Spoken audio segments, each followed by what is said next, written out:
Hello everyone. First of all, thank you for watching this video.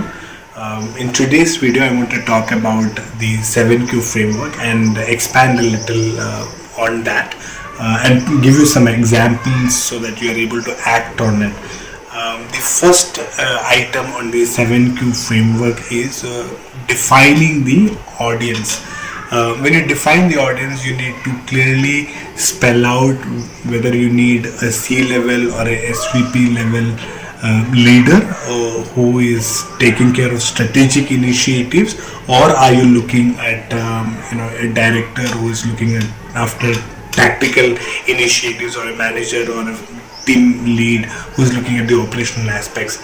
Once you define the audience, the next Q in the 7Q framework is to talk about the objectives of this persona.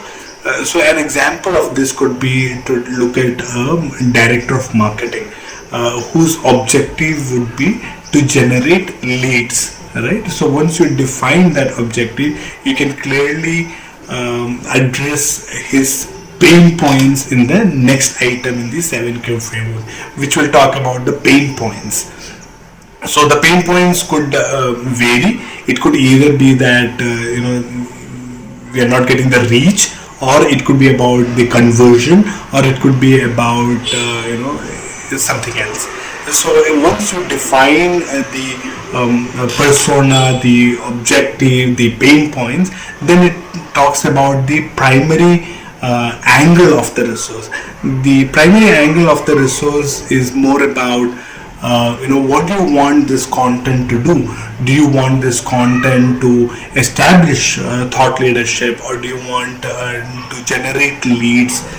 You have to go after the primary angle, and then you also look after what is the secondary angle for the resource. That would be about sharing a case study, or driving the traffic to a website, or some of that.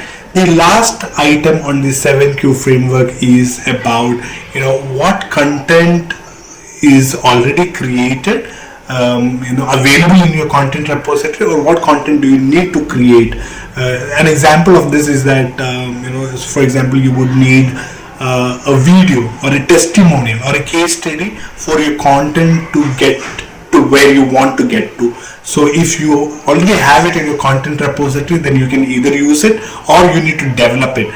So once you address all these items in the 7Q framework, you have a very clear objectives and strategy in the place. You would have defined your audience, you will know their pain points, you will know their main angle of the primary idea or angle of the resource, secondary idea and the angle of the resource, and then what other contents you need for your content to work in the way that you want.